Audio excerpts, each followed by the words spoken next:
Hey guys, it's Jen from beautyriotx, and today I thought we could compare two seemingly similar products. We have the Makeup Forever Watertone foundation. I'm sorry, this is the Skin Perfecting Fresh foundation, but on their website they call it a tint. And the MAC Studio Radiance Face and Body Radiant Sheer foundation. I'm gonna do one on one side, one on the other, and we're gonna compare and see how they're alike, how they're similar.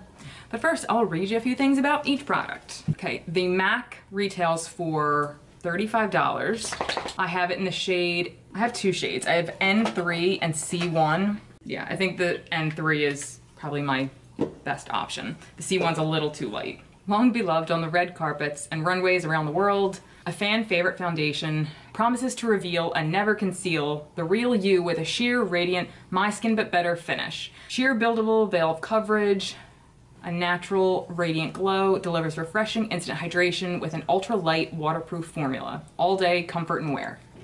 Does not cause acne. And they recommend apply, use with fingers, sponge, or brush, and then blend with fingers, foundation, or brush. Next is the Watertone. This has a million paragraphs worth of description, but first off, this retails for $37. I actually like the packaging of this one better because it just feels weighty and just nicer. Clean formula, transfer proof, 24-hour hydration. It combines hydration and radiance with all-day comfort, minimizing imperfections, breathable skin tint with its good-for-you skin lightweight perfecting formula. Oh, I didn't know this. It's formulated with 94% naturally derived ingredients, silicone-free, oil-free, non-comedogenic, safe for acne-prone and sensitive skin. And it's 78% water-based. Well, gee, then I guess no wonder it's 94% naturally derived. It's made from water.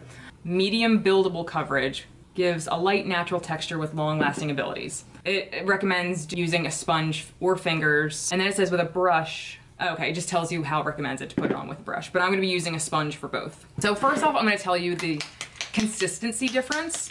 The MAC is very lotion-like. It's the closest to lotion out of the two of them. Whereas the, oh, and I'm sorry, I have the shade Y225.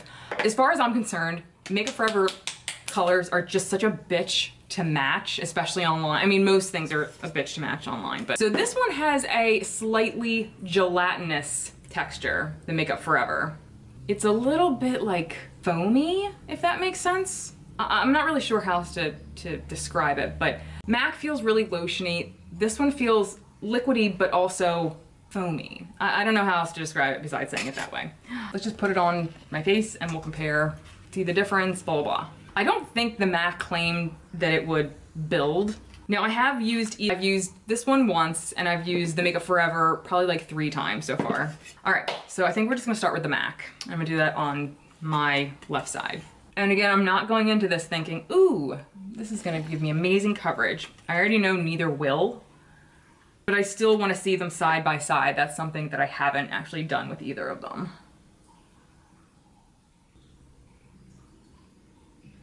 All right, so there's one layer of the MAC.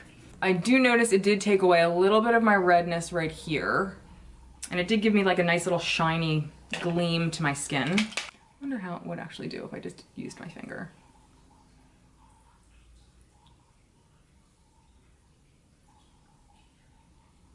It feels very lotiony too. Like I would probably even go as far to say this is very similar, feeling wise at least, to a like tinted moisturizer. Honestly, I don't think it made a difference whether I used the sponge or my fingers. So really not a huge difference in my face, but that's the point of this. And then we're going to the Makeup Forever on the opposite side.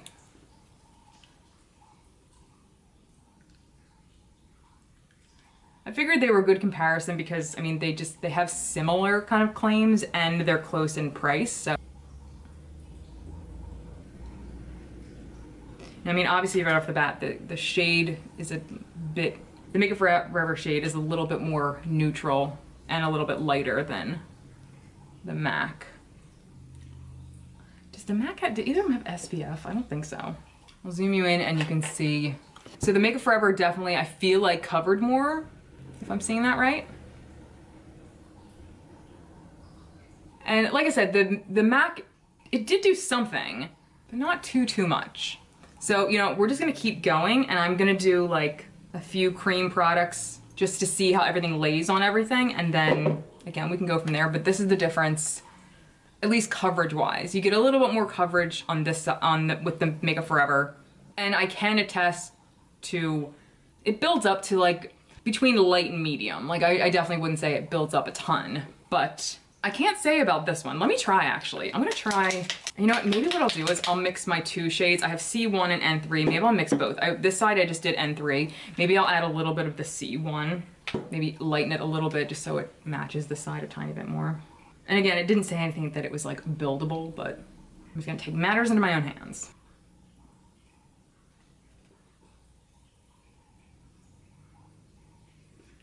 And I mean, I definitely feel dewier on this side.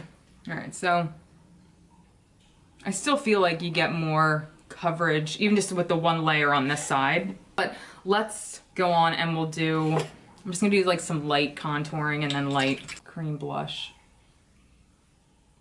It's my Vanessa Myricks Vision Flush in Nutcracker.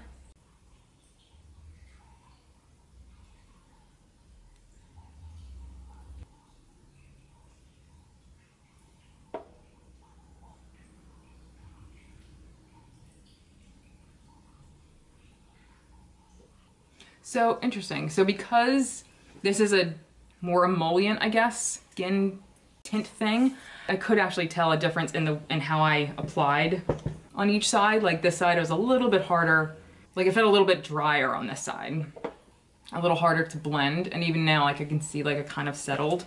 Next, I'm gonna go in with a cream blush. This is YC Collection blush in Fresa or Fresa, I don't know, but it's really pretty. Oh, I forgot how much of this you don't need. Yikes. Okay. Well, I'm just real blushy today. Much blush is never a bad thing.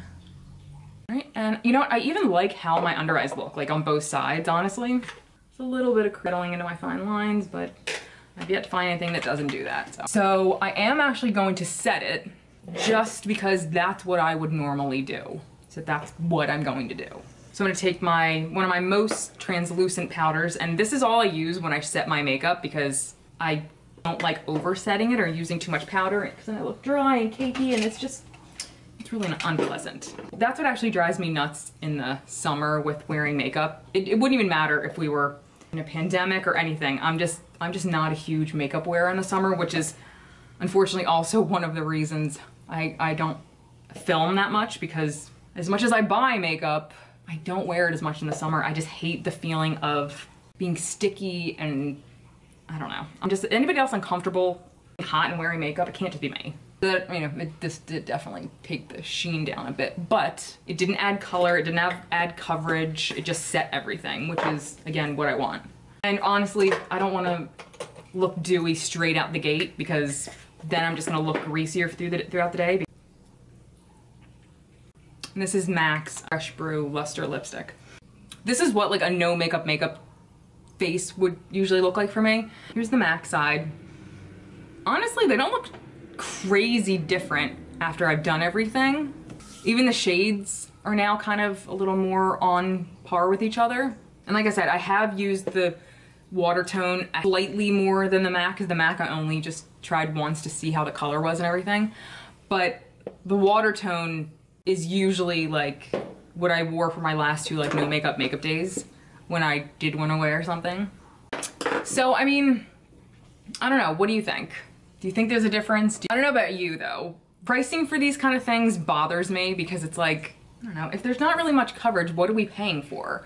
But at the same time, like they can't call this a lotion and charge you almost 40 bucks for it. So I get it from a company standpoint and like advertising and stuff, but I guess you have to think to yourself, is something like this worth it to me that I will wear it a lot? Now, again, I wanted to try these because, you know, it's summer and I don't feel like caking on a ton of makeup, and I don't feel like I have a ton of makeup on. This side though, I feel like, because it's a bit more hydrating, I feel like it'll look greasier faster, and I'll update you with my experience throughout the day in the box below. I mean, overall, I don't hate either of them. I just have to figure out, like I said, because I've used this one before and it was fine, I have to figure out in what instance I would use these.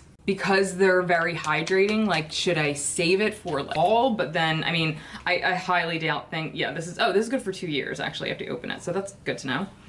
Okay, so maybe I will actually wait and see how I feel about these like come fall, when it's a little cooler out, but maybe I'm still not looking to shellac my face with anything. This one I still feel good about. I wore it last night out to dinner, and I wore it to like my girlfriend's baby shower last month. And then the first time, like when I actually got it, I tried it and like did a kind of makeup look with it, just to see what to expect. So I mean, I'm still in my first impression stages with both items, but they do look like my skin, but better, which I actually love. So you know what? I'm gonna let this sit. I'll update you on how it wore throughout the day and everything like that. And really, my opinion doesn't matter. If it was something you were looking into, that's really the only opinion that really matters. If you felt this was enough for you to indulge in this kind of item, then there you go. But just from a basic standpoint, this side was a little bit more matte and foundation feeling. This side will definitely give you a little bit more dewiness and hydration if that's what you're looking for, with maybe just a hint less coverage.